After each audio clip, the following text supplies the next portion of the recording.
श्री स्वामी समर्थ. महाशिवरात्री ही भगवान शिव आणि माता पार्वतीचा विवाह सोहळा म्हणून साजरी केली जाते. वर्षातून फक्त एकदा महाशिवरात्रीचा दिवस येत असतो. यंदा महाशिवरात्रीला शुभ संयोग सुद्धा जुळून आलेला आहे. शेवटचे जे महाकुंभ शाही स्नान जे आहे तर ते महाशिवरात्रीच्या दिवशीच असणार आहे.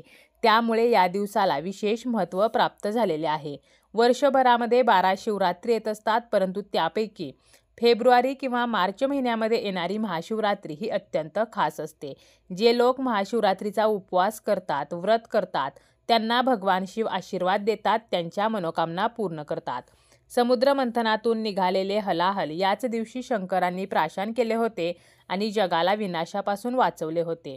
तसेच या दिवशी सर्व शिवमंदिरामध्ये भोलेनाथांचा रुद्राभिषेक चालतो. भगवान शिवांना प्रत्येक जण या दिवशी प्रार्थना करत असतो. याच दिवशी शिव आणि शक्तीचे मिलन झाले होते. त्याचप्रमाणे सजीव सृष्टीची निर्मितीसुद्धा याच दिवशी झाली. या दिवशी केलेल्या पूजेचे फळ हे इतर दिवशी केलेल्या पूजेपेक्षा कित्येक पटीने जास्त मिळत असते.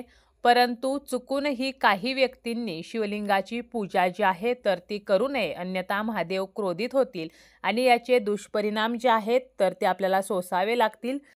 यंदाची महाशिवरात्री ही 26 फेब्रुवारीला आहे. 26 फेब्रुवारीला सकाळी 11:08 ही तिथी सुरू होणार आहे आणि 27 फेब्रुवारीला सकाळी 8:54 ही तिथी जी आहे तर ती समाप्त होणार आहे. महाशिवरात्रीची पूजा जी आहे तर ती प्रदोषकाळी केली जाते आणि यामुळेच महाशिवरात्री ही 26 फेब्रुवारीला साजरी केली जाणार आहे. कोणत्या 2 व्यक्तींनी शिवलिंगाची पूजा ही चुकूनही करू नये तर हे आपण पाहणारच आहोत. पण त्यापूर्वी तुम्ही जर चॅनलवरती नवीन असाल आणि पहिल्यांदाच माझे व्हिडिओ पाहत असाल तर चॅनलला सबस्क्राईब करा. व्हिडिओ माहितीपूर्ण वाटला तर व्हिडिओला लाईक करा. महाशिवरात्री जी आहे तर ती निश्चित काळामध्ये पूजा करणे अत्यंत शुभ मानले जाते आणि यंदाचा निश्चित काळ जो आहे तर तो 26 फेब्रुवारीला रात्री 12:09 पासून ते 12:59 पर्यंत असणार आहे. या वेळेत आपण पूजा करू शकतो किंवा प्रथम प्रहर पूजा जी आहे तर ती संध्याकाळी 6:19 पासून रात्री 9:26 पर्यंत करता येईल. दुसरा मुहूर्त हा रात्री 9:26 पासून ते रात्री 12:34 पर्यंत असेल. तिसरा पूजेचा मुहूर्त जो आहे तर तो रात्री 12:34 पासून ते 3:41 पर्यंत असेल आणि चौथा जो मुहूर्त आहे तर तो 3:41 पासून ते दुसऱ्या दिवशी पहाटे 6:48 पर्यंत असणार आहे. तर अशा प्रकारे हे शुभ मुहूर्त आहेत. या वेळेमध्ये आपण पूजा जी आहे तर ती करायची आहे. आता हे व्रत जे आहे तर ते कोण कोण करू शकतात तर प्रत्येक वयोगटातील व्यक्ती, स्त्री, पुरुष, मुलगा, मुलगी कोणीही हे व्रत करू शकतात.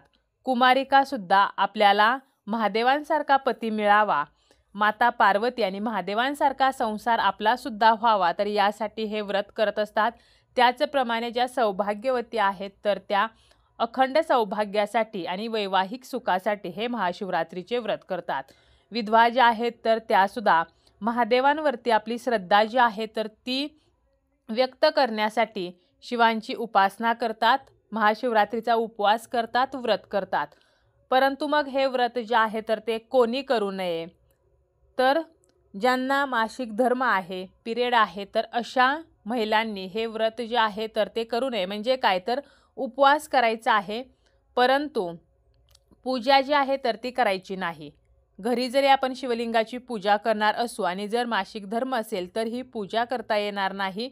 त्याचप्रमाणे शिवमंदिरामध्ये आपल्याला जायचं नाही. फक्त आपल्याला निष्ठेने आणि श्रद्धापूर्वक उपवास जो आहे तर तो करायचा आहे, परंतु चुकूनही आपल्याला शिवांची पूजा जी आहे तर ती करायची नाही. त्याचप्रमाणे जर सुतक असेल तरीसुद्धा आपल्याला शिवलिंगाची पूजा करायची नाही. महाशिवरात्रीच्या दिवशी शिवलिंगाची पूजा करण्याला विशेष महत्त्व आहे. पृथ्वीवरील सर्व शिवलिंगामध्ये महादेव जे आहेत तर ते सूक्ष्म रूपाने अवतरलेले असतात. परंतु मासिक धर्म असेल, सुतक असेल तर शिवलिंगाची पूजा करायची नाही. त्याचप्रमाणे या दिवशी मांसाहार हा पूर्णपणे वर्ज्य करायचा असतो. परंतु जर कोणी मांसाहार केला तर मांसाहार करूनसुद्धा चुकूनही ही पूजा करायची नाही, अन्यथा महादेव जे आहेत तर ते क्रोधित होतील. महादेव हे भोलेनाथ आहेत. अगदीच आपण साध्या पद्धतीने जरी पूजा केली तरीसुद्धा आपल्या मनोकामना ते पूर्ण करतात. परंतु जर मांसाहार करून आपण ही पूजा केली तर मात्र आपल्याला कोणताही आशीर्वाद मिळणार नाही. त्याऐवजी दुष्परिणाम जे आहेत तर ते आपल्याला सोसावे लागतील.